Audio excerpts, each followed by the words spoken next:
Good day, everyone. We're here to have a good discussion, and we're going to tackle about agrarian reform in the Philippines.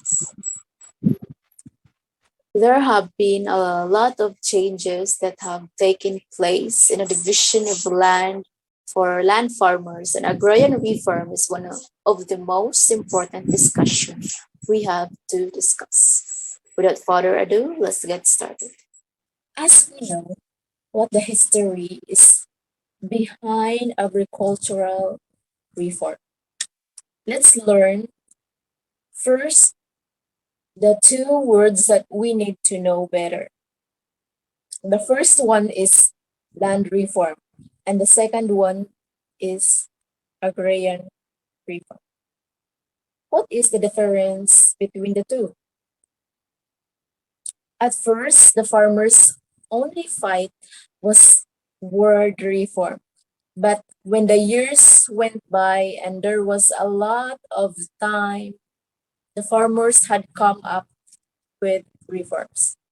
We've been told that land reform means we only want to have redistribution or share the land that comes from landlords or landowners to farmers who have taken care of and cultivated the lands of landlords.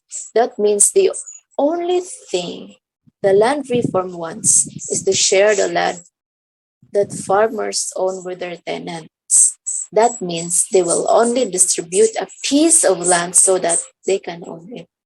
Meanwhile, agrarian reform wants its whole agricultural system. It is anchored in the Republic Act 6657, which was declared and kept by former President Corazon C. Aquino.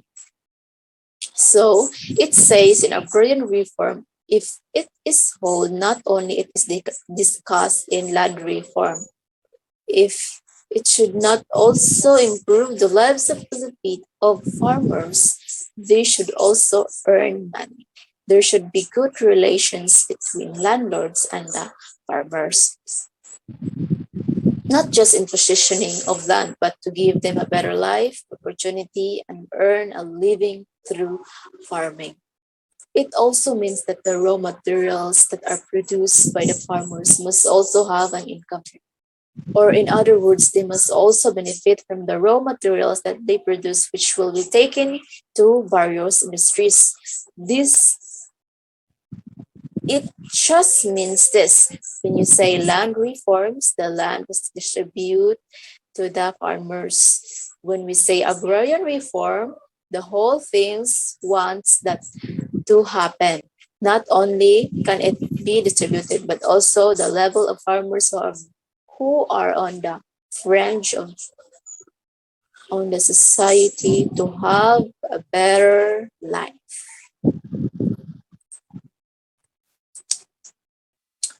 Before we start the discussion on policies and laws regarding land, let's find out first what exactly is the Department of Agrarian Reform. The Agrarian Reform Department is one of the backbone of those who want to have changes and development when it comes to land. This means that the Department of Agrarian Reform is the one that provides changes and promotion for those who want to have land and have a change in the tenancy and landlord system. These people are none other than landless peasants relying on the government to bring about changes, and they will have their own land that they can plant and have a better livelihood. Now let's find out what exactly does the symbol of the Department of Agrarian Reform mean. Green stands for the fertility and productivity of farmers to evolve in the agrarian reform. Primarily, institution. Second are the farmers, and the third are the landowners. And that hopefully there will be development and improvement in the system. The yellow one shows hope and golden harvest of agrarian reform beneficiaries who are recipients of the services provided by the department via CARP. So this yellow gives hope as a way to have changes, development, and advancements, not only on the part of the landless peasant, but also on the part of the landless people. Even before the Spanish people arrived, there were the Filipino farmers, and farming was one of the livelihoods of our Filipino ancestors. In fact, agrarian reform is 100 years of history, but it still hasn't been given an answer or a clear conclusion. Even before the Spaniards, Americans, and Japanese people came to our country, our lands was for everyone. The land is granted by God that should be dedicated to all Filipinos. The beliefs of our Filipino ancestors, which are correct, because any godly gift is for everyone and should not be treated. At that time, there was no money. The only way to exchange products, which are called barter, is rice. Rice is so important in our culture that rice is named as a staple food of Filipinos, which is exchanging products. Okay, so what happened then was that the land was for everyone. So no one is fighting until there's rice, everyone can get it. There are crops, grapes, oranges, and whatever. We are all and part of it. So everything is given. The land was for everyone before the Spaniards arrived. During the time of the Filipino ancestors, there was no disputes over lands. This is for Filipinos. Whatever God provide is for everyone. Remember, the land is a communal lands it is for where it is for all Filipinos. The land is a communal lands where it is for all Filipinos. Spaniard period.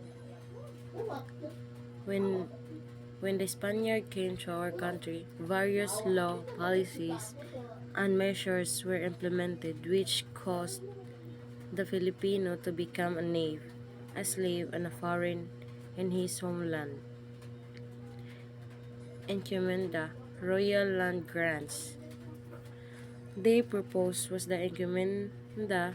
The encomenda is a royal land and grant given to the encomenderos who have the responsibility to maintain tranquility and order of this land.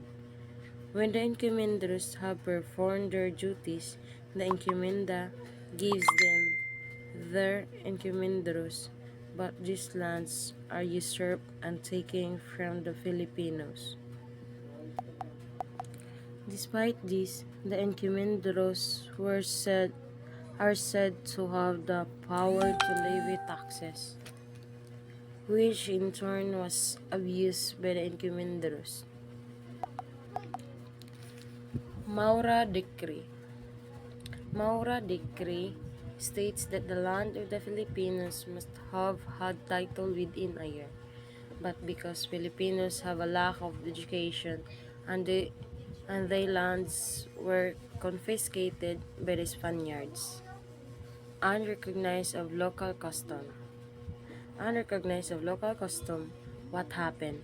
The belief of the Filipinos that the land was for everyone and that is should not be usurped by anyone but was not recognized by the Spaniards. They recognized that the Filipino land was for them. Establishment of pueblos. There should also be a division of the land among the Filipinos and the construction of pueblos, towns, and villages where Filipinos had different belief and they did not have unity.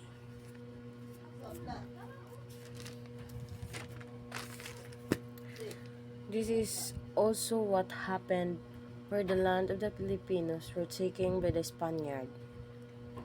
Mortgage or pagsasangla.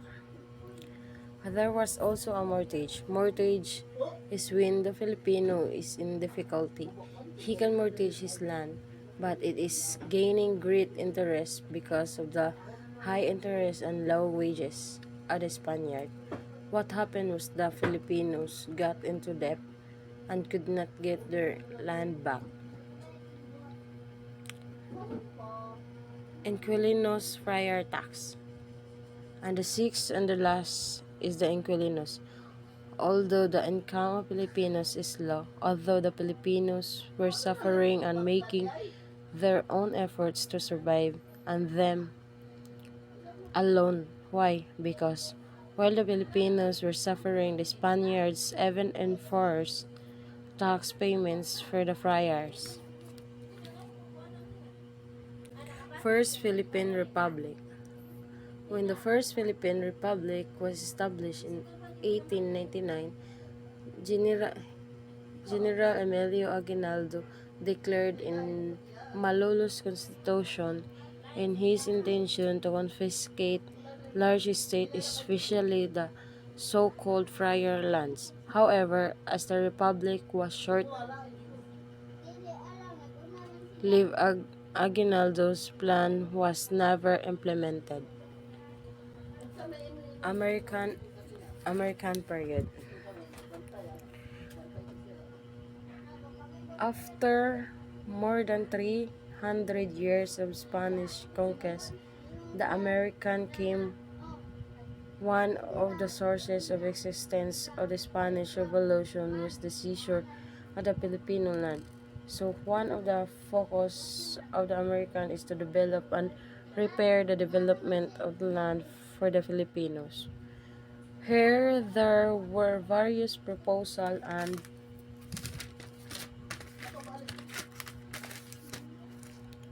to further improve the discussion of the land. The American First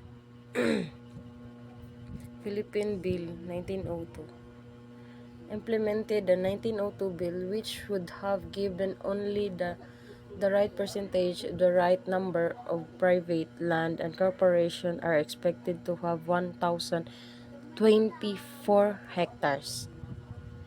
They also implemented the land registration of 1902 in conjunction with the Cadastral Act and the land registration of 1902. It proves that the private owners must have torrent system which should be registered.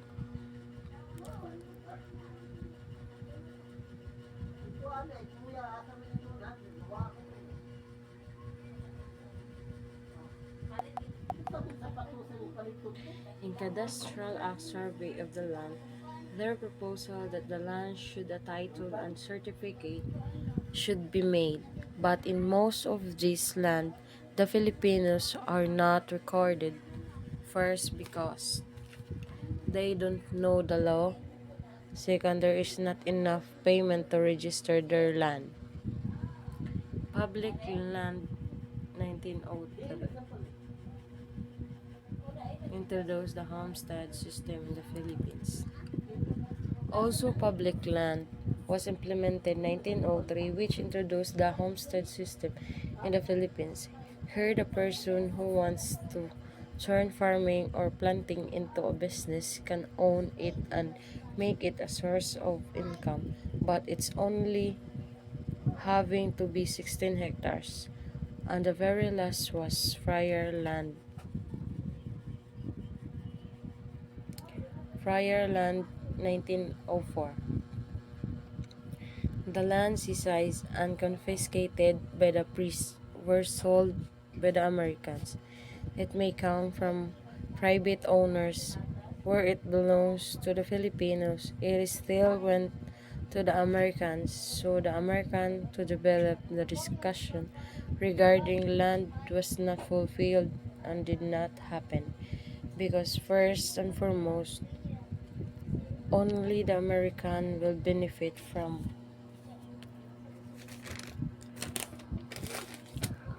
land of the Filipinos. Our fellow Filipinos farmers remain on the margin and they will not given land at all. And finally, the interest of the American to occupy the land of the Filipinos is still there. That is why, in history, many of our fellow farmers have suffered again and again when it comes to owning their own land. Commonwealth period. From the word Commonwealth, where as while Philippines was given temporary independence by the Americans and the 1935 Constitution was established under the leadership of President Manuel L. Quezon, the following laws were included. The first was the Rice Share Tenancy Act 1936, which had regulation between landlords and tenants. The division between their income will be 50% to landlords and 50% to tenants. Landlords will use the land to be planted and cultivated by the tenants. Meanwhile, the tenants will be the ones to plow and will be the ones to work hard to develop the landlords, and in other words, the division is fair. Second, there was also regulation between 10% interest. What does this mean? Tenants must also pay on these lands, and while they are paying, there is also a regulation that they pay 10% interest.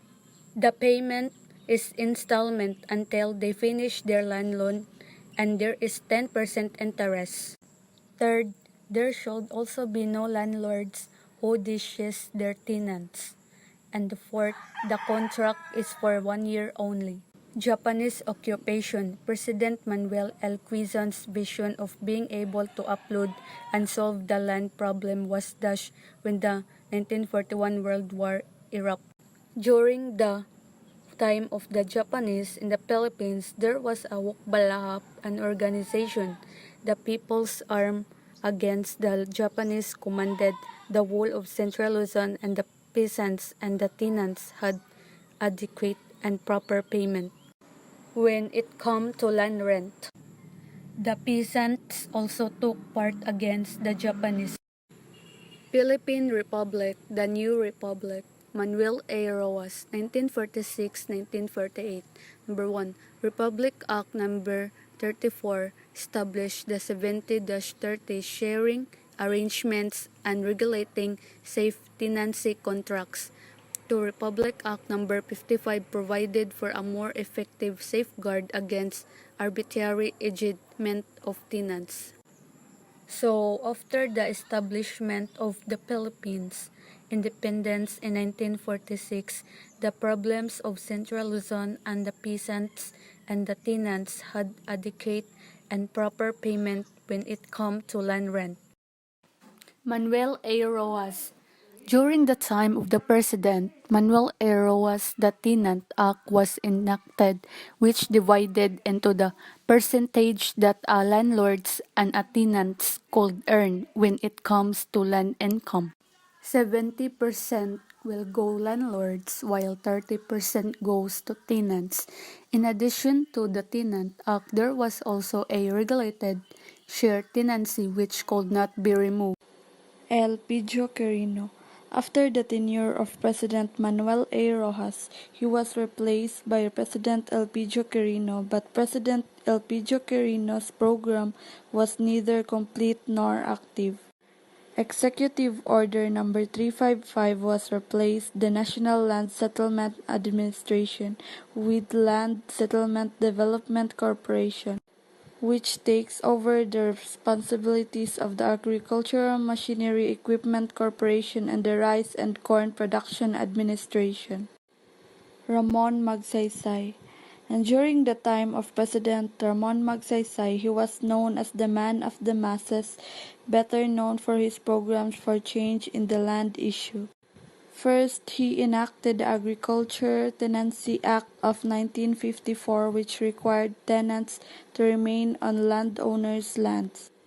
They should not be immediately removed and they should not be immediately exchanged.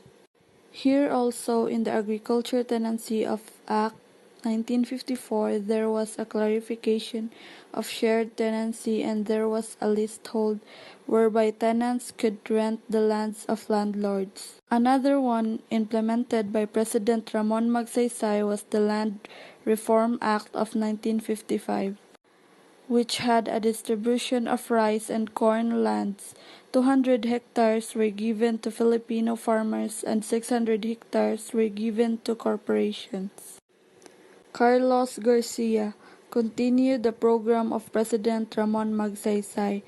No new legislation passed. There was not much law enacted during the time of President Carlos P. Garcia, so at the end of his term, President Diosdado Macapagal followed. Diosdado Macapagal. There was not much law enacted during the time of President Carlos P. Garcia.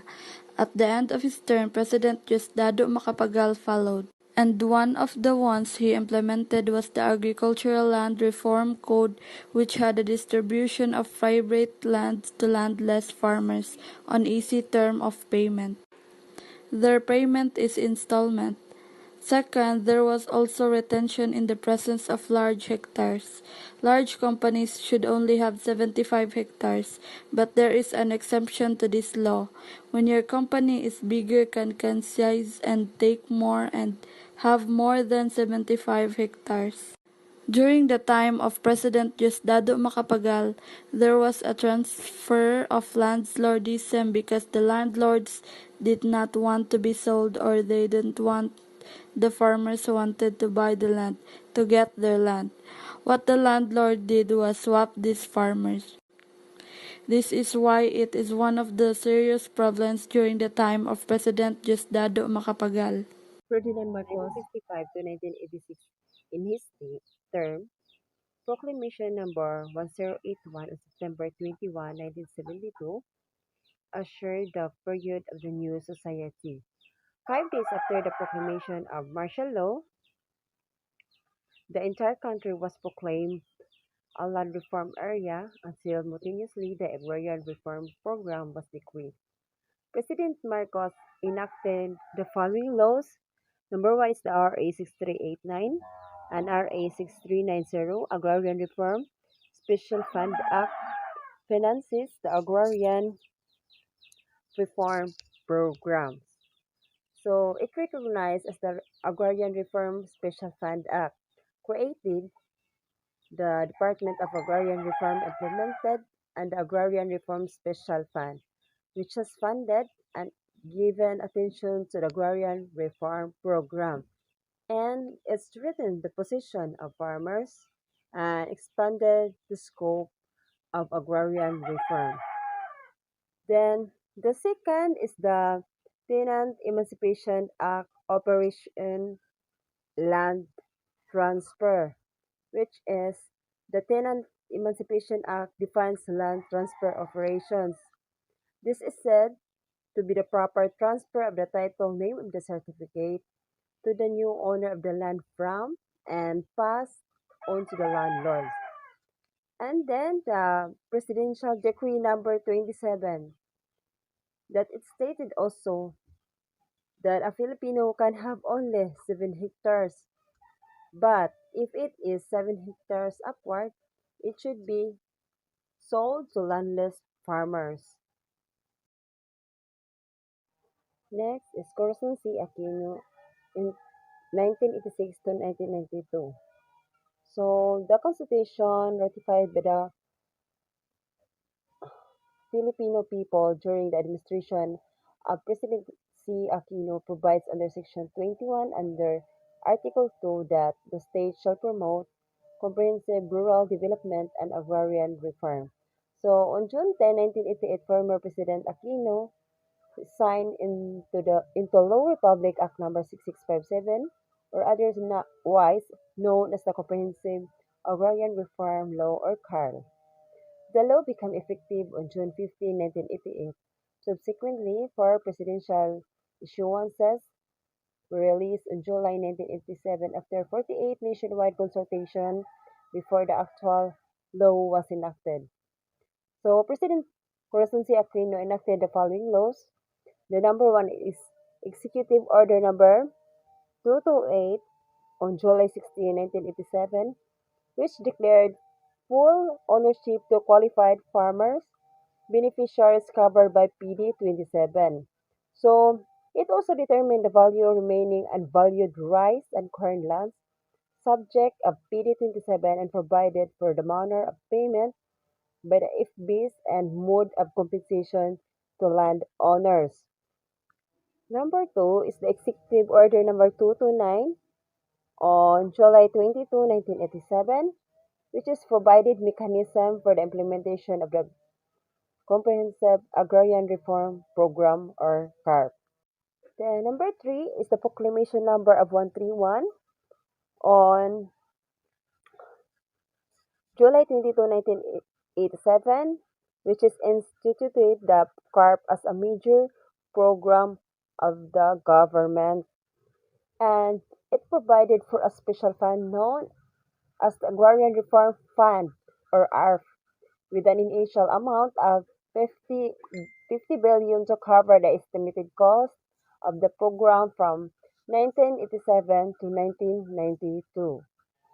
So number 4 is the Executive Order number 129-A on July 26, 1987, which is streamlined and expanded the power and operation of the DAR. So next is the number 5, the Republic Act number 6657 on June 10, 1988, the Comprehensive Agrarian Reform Law, an act which became effective June 15, 1988, and instituted a comprehensive agrarian reform program to promote social justice and industrialization, providing the mechanism for its implementation and for other purposes. So this law is still the one being implemented at present. So number 6 is the Executive Order number 405 on June 14, 1990, vested in the Land Bank of the Philippines the responsibility to determine land valuation and compensation for all lands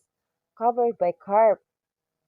Then the last one, number 7, is the Executive Order number 407 on June 14, 1990, accelerated the acquisition and distribution of agricultural lands, pasture lands, fish funds, agroforestry lands, and other lands of the public domain suitable for agriculture. Fidel V. Ramos. When President Fidel V. Ramos formally took over in 1992, his administration came face to face with publics who have lost confidence in the agrarian reform program. His administration committed to the vision fairer, fa- fairer, faster, and more meaningful implementation of the agrarian reform program. President Fidel V. Ramos enacted the following laws. First is the Republic Act number 7881 on 1995, which is amended certain provisions of RA 6657 and exempted fish ponds and prawns from the coverage of CARP. Next is the Republic Act number 7905 on 1995, which is strengthened the implementation of the CARP. Next is the Executive Order number 363 on 1997, which is limits the type of lands that may be converted by setting conditions, under which limits the type of lands that may be converted by setting conditions, under which specific categories of agricultural and are either absolutely non-negotiable or conversion or highly restricted for conversion. Next is the Republic Act number 8435 on 1997, or Agriculture and Fisheries Modernization Act or AFMA, which plugged the legal loopholes in land use conversion. Last is the Republic Act 8532 on 1998, Agrarian Reform Fund Bill, which provided an additional 50 pesos billion for CARP and extended its implementation for another 10 years. Next is Joseph Estrada, or shall we, or we called IRAP. IRAP para sa mahirap. This was the battle cry that endeared President Joseph Estrada and made him very popular during the 1998 presidential election. President Joseph E. Estrada initiated the enactment of the following law. First is the Executive Order Number 151 on September 1999, or Farmers Trust Fund. He called Farmers Trust Fund. Allowed that voluntary consolidation of small farm operation into medium and large scale integrated enterprise that can access long-term capital. During his administration, President Estrada launched the Magkabalikat para sa Kaunlarang Agraryo or Magsasaka. The formed into joint ventures with private investors into agrarian sector to make FBs competitive. However, the Estrada administration was short-lived. The masses who put him into office demanded for his ouster. Gloria Macapagal. The Agrarian Reform Program under the Arroyo administration is anchored in the vision to make the countryside economically viable for the Filipino family by building partnership and promoting social equity and new economic opportunities towards lasting peace and sustainable rural development. Land tenure improvement. DAR will remain vigorous in implementing land acquisition and distribution component of CARP. The DAR will improve the land tenure system through land distribution and leasehold. Provision of support services. CARP not only involves the distribution of lands but also included package of support services which includes credit assistance, extension services, irrigation facilities, roads and bridges, marketing facilities and training, and technical support programs. Infrastructure projects. DAR will transform the agrarian reform communities, an area-focused and integrated delivery of support services into rural economic zones that will help in the creation of job opportunities in the countryside. Kalahi AR Zone. The Kalahi Agrarian Reform Zones were also launched. These zones consist of one or more municipalities with concentration of ARC population to achieve greater agro-productivity. Agrarian Justice. To help clear the backlog of agrarian cases, DAR will hire more paralegal officers to support undermanned adjudicatory boards and introduce quota system to compel adjudicators to work faster on agrarian reform cases. DAR will respect the rights of both farmers and landowners. Benigno Aquino III. President Benigno Aquino III vowed during his 2012 State of the Nation address that he would complete before the end of his term the Comprehensive Agrarian Reform Program, or the CARP, the centerpiece program of the administration of his mother, President Corazon Aquino. The younger Aquino distributed their family-owned Hacienda Luisita in Tarlac. Apart from the said farmlots, he also promised to complete the distribution of privately owned lands of productive agricultural estates in the country that have escaped the coverage of the program. Under his administration, the Agrarian Reform Community Connectivity and Economic Support Services project was created to contribute to the overall goal of rural poverty reduction, especially in agrarian reform areas. Agrarian Production Credit Program, or the APCP, provided credit support for crop production to newly organized and existing agrarian reform beneficiaries organizations, or the ARBOs, and farmers organizations not qualified to avail themselves of loans under the regular credit windows of banks. The Legal Case Monitoring System, or the LCMS, a web-based legal system for recording and monitoring various kinds of agrarian cases at the provincial, regional, and central offices of the DAR to ensure faster resolution and close monitoring of agrarian-related cases was also launched.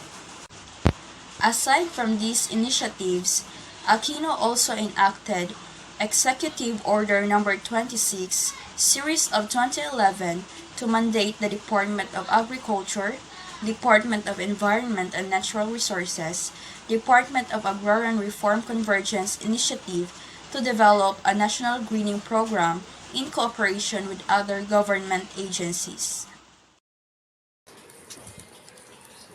Rodrigo Duterte. Under his leadership, the president wants to pursue an aggressive land reform program that would help alleviate the life of poor Filipino farmers by patriotizing the provision of support services alongside land distribution. The president directed the door to launch the second phase of agrarian reform where landless farmers would be awarded with undistributed lands under the Comprehensive Agrarian Reform Program, or which is the CARP. The 30 plans to place almost all public lands, including military reserves, under agrarian reform. The president also placed 400 hectares of agricultural lands in Boracay under CARP. Under his administration, the DOR created an anti-corruption task force to investigate and handle reports on alleged anomalous activities by officials and employees of the department. The department also pursues an Upland Zero backlog in the resolution of cases in relation to agrarian justice delivery of the Agrarian Reform Program to fast-track the implementation of CARP. So next is the editorial cartoon. The aspiration of Filipinos can be described in an editorial cartoon that appeared on September 10, 2017 in the newspaper The Philippine Star. It shows the experiences of Filipino farmers. It is sad to think that the government's desire to sustain the life of the farmers is not happening. It's not because justice is being done. It's not happening. It's not really changed the lives of our fellow Filipino farmers. Why? Because it is being used by private landowners. This means that the agrarian reform is just an imagination because until now, justice has not been given to the farmers who harvested and cultivated the lands. It is sad to think that these farmers are too early to wake up, hardworking, arrogant in planting rice, in tilling the lands, but has remained poor and always on the fringes of society. It is sad to think that because of their diligence, they did not become even one who became rich or improved their lives because of private landowners.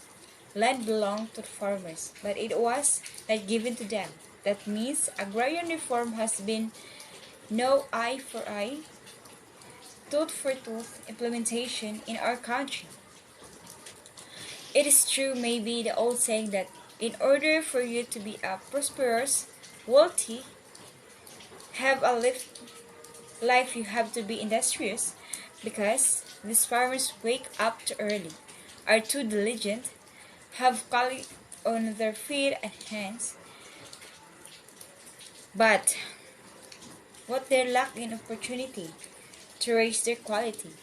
That way our government will take this action and make them a prosperous life. And these farmers deserve to have their own land. Many lives have already died. Many lives have been already been sacrificed for changes. And here ends our discussion, and at the next meeting we will continue the fight for agrarian reform law.